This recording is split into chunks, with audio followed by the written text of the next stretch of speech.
বানত প্ৰকৃত ক্ষতিগ্ৰস্তই পোৱা নাই সাহায্য।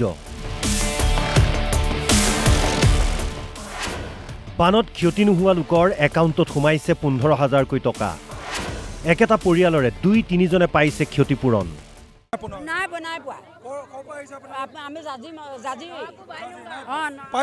ধান চাউল চব উঠি গৈছে, নাই পোৱা। জাজিয়ে চব উঠুৱাই নিছে। নৰাকো বাইলুংগা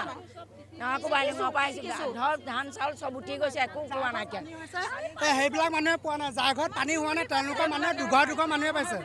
এঘৰে 4টা মানুহে পাইছে 15,000 টকাটো। তাৰে কোনো মানুহে পোৱা নাই। যাৰ ঘৰত পানী হোৱা নাই তেওঁলোকে 15,000 পাইছে। বিধায়ক অখিল গগৈ আৰু বিভিন্ন দল সংগঠনে উত্থাপন কৰি অহা কথাবোৰ সঁচা। প্ৰকৃত ক্ষতিগ্ৰস্তই লাভ কৰা নাই চৰকাৰী সাহায্য।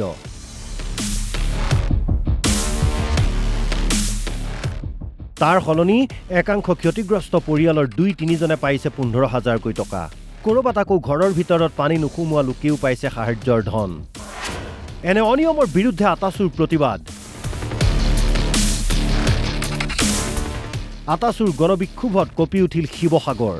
জিলা আয়ুক্তৰ কাৰ্যালয়ৰ সন্মুখত সহস্ৰাধিক বানাক্ৰান্তৰ প্ৰতিবাদী কাৰ্যসূচী। আতাচুৰ সভাপতি বসন্ত গগৈয়ে ক'লে, প্ৰকৃত ক্ষতিগ্ৰস্তই পাবই লাগিব চৰকাৰী সাহায্য। 15,000 টকা বহুতে পোৱা নাই। চৰকাৰে এটা ভেকোহনা কৰি আছে, 15,000 টকাটো পাবই লাগিব।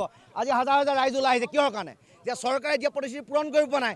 সেইকাৰণে বৰ্ণাঢ্য ৰাইজৰ পক্ষ থেকে টাই আহোম ছাত্ৰ নেতাই কৈছোঁ যে অনতি বিলম্বে চৰকাৰে এই ক্ষেত্ৰত পদক্ষেপ ল'ব লাগে আৰু যিসকলে সাহায্য পোৱা নাই সাহায্য দিব লাগে। উজনিৰ 3 জিলাত যি মহাপ্ৰলয় হ'ল তাৰ আঁৰৰ কাৰণ এতিয়াও চৰকাৰীভাৱে ৰাজহুৱা কৰা হোৱা নাই। আতাচুৰ সভাপতিয়ে ক'লে, এই বিভীষিকাৰ প্ৰকৃত কাৰণ উদ্ঘাটন হ'বই লাগিব। নগা সংগঠনৰ লগত কথা পাতিছে আতাচুৱে। শিল, বালি, কয়লাৰ অবৈধ খনন বন্ধ হ'বই লাগিব। প্ৰকৃত কাৰণ উদ্ঘাটন কৰি আছোঁ। সেইকাৰণে আমি কন্যাক জনগোষ্ঠীৰ গোটেইকেইজন সংগঠনৰ নেতাৰ লগত আমি কথা পাতিছোঁ আৰু তেখেতলোকে কৈছে সম্পদ আমাৰ, লেণ্ডৰ মালিক আমি, খান্দিছে কোনে, অবিজ্ঞানসন্মতভাৱে আনকনষ্টিটিউচনেলি কোনে কামবিলাক কৰিছে আৰু গোটেই পাহাৰটো কাটি পেলাই ডিফৰেষ্টেশ্যন কোনে কৈছে, কথা বতৰাবিলাক আছে। সেইকাৰণে কৈছোঁ এই ক্ষেত্ৰত বিহিত ব্যৱস্থা গ্ৰহণ কৰিব লাগিব। ইলিগেল মাইনিং বন্ধ কৰিব লাগিব, ইলিগেল ষ্ট'ন বন্ধ কৰিব লাগিব, ইলিগেল কয়লা বন্ধ কৰিব লাগিব, ৰাখি এইখন অসমৰ ৰাইজক বচাব লাগিব। যেতিয়ালৈকে নহয় টাই আহোম ছাত্ৰ নেতা ক্ষান্ত নাথাকে। আতাচুৰ এই দাবী তথা আন্দোলনৰ যুক্তিযুক্ততা আছে। উদাহৰণ এয়া, শিৱসাগৰৰ পাণবেচাৰ বানাক্ৰান্ত এগৰাকী আইতাৰ দুৰ্বিষহ জীৱন।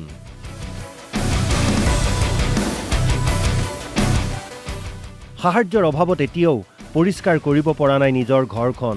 এতিয়াও থকাৰ উপযোগী হৈ উঠা নাই আইতাৰ পজাটো। আইতাৰ সাৰথি বুলিবলৈ আছে তেখেতৰ মানসিকভাৱে বাধাগ্ৰস্ত জীয়ৰী। কলৈ যাব, কি কৰিব তেওঁ?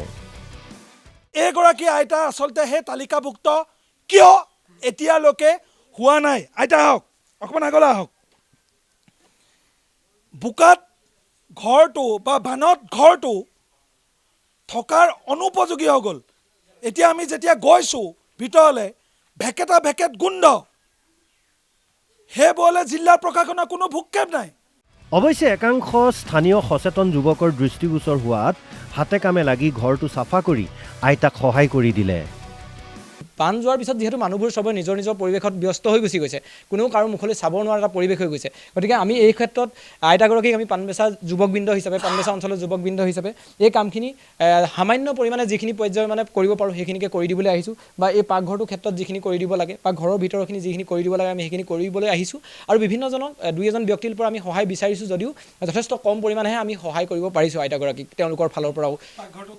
পাকঘৰটো সম্পূৰ্ণ ভাগি গ'ল আৰু অত্যন্ত বোকা আছিলে। আমি আজি এতিয়া চাফা কৰিছোঁ, অলপ চাফা কৰাৰ কাৰণে হেৰি হৈছে, কিন্তু দুঘণ্টাটো যোৱা নাই।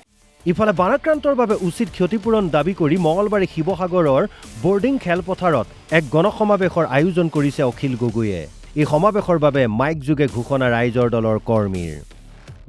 অখিল গগৈয়ে কৈছে, শ্ৰদ্ধেয় ৰাইজ, কালিলৈ 25 আগষ্ট তাৰিখৰ দিনা আমি শিৱসাগৰ নগৰৰ বৰ্ডিং খেলপথাৰত দিনৰ 11 বজাত এখন বিশাল গণসমাৱেশৰ আয়োজন কৰিছোঁ। এই গণসমাৱেশখনৰ উদ্দেশ্য হ'ল বানপীড়িত প্ৰলয়পীড়িত মানুহবিলাকৰ কাৰণে প্ৰকৃত ক্ষতিপূৰণ দাবী কৰি অনা। শিৱসাগৰৰ পৰা ভিডিঅ' জাৰ্নেলিষ্ট মুন্না আগৰৱালৰ সহযোগত ইৰছাদুল্লাৰ ৰিপৰ্ট, অসম লাইভ 24।